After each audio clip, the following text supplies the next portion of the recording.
இந்த EVM மிஷினும் விவிபேடும் store பண்ண அந்த கவுண்டிங் சென்டர்ஸில் ஏஜெண்டோ அல்லது வேட்பாளரோ முன்னிலையில் அதை வந்து செக்யூர் பண்ணி சீல் வச்சு அடைப்பாங்க. அது உங்களுக்கு எல்லாம் தெரியும்.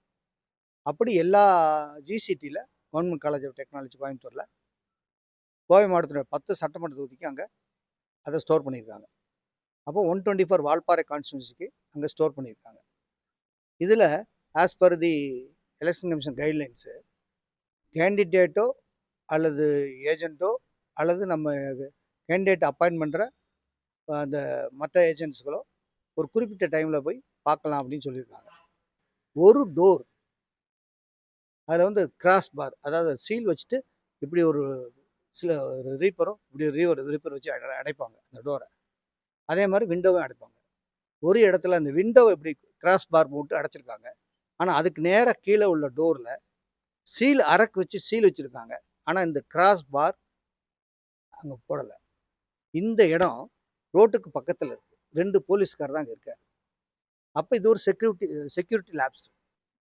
டூரிங் இந்த மாதிரி ஸ்டோர் பண்ணிட்டு இருக்கும்போது கவுண்டிங் முடிகிற இடைப்பட்ட காலத்தில் ஏதாவது ஒரு இந்த மாதிரி பிரச்சனைகள் இருந்தால் அது வேட்பாளரை வந்து புகார் அளித்தா ரிட்டர்னிங் ஆஃபீஸர் அந்த தொகுதிக்கு உட்பட்ட எல்லா ஏஜென்ட்டையும் வர சொல்லி அவங்க முன்னாடி அதை திறந்துட்டு அந்த குறைகளை சரி பண்ணிட்டு அப்புறம் அவங்க முன்னாடியே சீல் வைக்கணும் அப்படிங்கிறது அலோவ் பண்ணியிருக்காங்க. அந்த ரூல் பிரகாரம் நான் வந்து உடனே நம்மளுடைய ரிட்டர்னிங் ஆஃபீஸரை கூடுறேன். அவங்க வர்றாங்க, காட்டுறேன். இந்த பாருங்கள், 10 சட்டமன்ற தொகுதி கோவை மாவட்டத்தில் எல்லா சட்டமன்ற தொகுதியிலையும் எல்லா ரூம்லேயும் இதே மாதிரி கிராஸ் பார் போட் பண்ணியிருக்கு. ஆனால் வால்பாறை மட்டும் இந்த இடத்துல அந்த கிராஸ் பார் போட்டு பூட்டலை. இது ஒரு சீரியஸ் செக்யூரிட்டி லேப்ஸு. 9 சட்டமன்ற தொகுதி கரெக்டாக இருக்குது. ஆனால் வால்பாறை சட்டமன்ற தொகுதி 124 வந்து இது குறைபாடாக இருக்குது. இது நான் இது என்னுடைய பயமாக இருக்குது எனக்கு. புகார் பண்ணீங்களா? என்ன சொன்னாங்க? ஆமாம், புகார் பண்ணுவது அது ஒன்றும் பிரச்சனை இல்லை அப்படின்னு சொல்லிட்டு இது வந்து பண்ணோன்னா எல்லாத்தையும் கூப்பிடணும், அது பரவாயில்லன்ட்டு அவங்க அப்படியே நடந்தாங்க. சரியில்லை, அதான் புகார் சொன்ன நடவடிக்கை எடுக்கல. உடனே கலெக்டர் ஃபோன் பண்ணி கலெக்டர் எடுக்கல.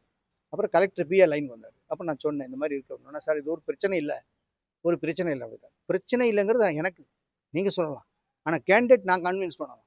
நீங்கள் வந்து இனி 11 மணிக்கு எதுக்கு வர சொல்லியிருக்கீங்க? ஒவ்வொரு கேண்டிடேட் எதுக்கு வர சொல்லியிருக்கீங்க? அங்கே வந்து பார்த்துட்டு எல்லாம் செக்யூரிட்டி கரெக்டாக இருக்கான்னு பார்க்குறதுக்காக தான் வர சொல்லியிருக்கீங்க.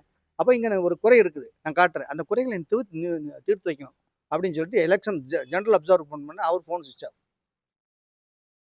உடனே நான் தலைமைக்கு ஃபோன் பண்ணிவிட்டு கலெக்டர்கிட்ட வந்து பிஏ வந்தார். பிஆர்ஓ ஒரு ஜெகநாதன் செந்தில் குமாரோ செந்திலான ஒரு லைனில் வந்தார். சார் இது ஒன்றும் பிரச்சனை இல்லை, நீ எல்லாத்தையும் கூப்பிடணும். சார் எல்லாத்தையும் கூப்பிடுங்கிறது பிரச்சனை இல்லை, இது ரூல்.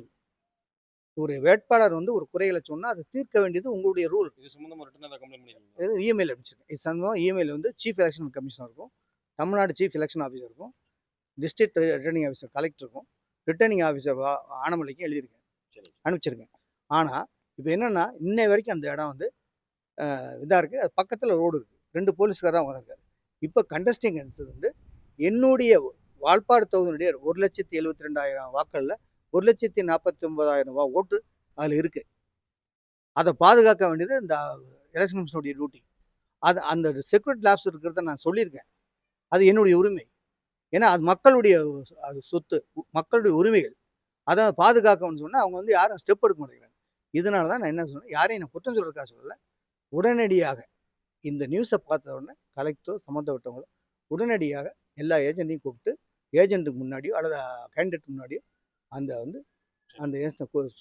பிளே ஸ்டோர் மற்றும் ஆப் ஸ்டோரில் இருந்து பாலிமர் செயலியை QR கோடு மூலம் பதிவிறக்கம் செய்யுங்கள். செய்திகளை உடனுக்குடன் பெறுங்கள்.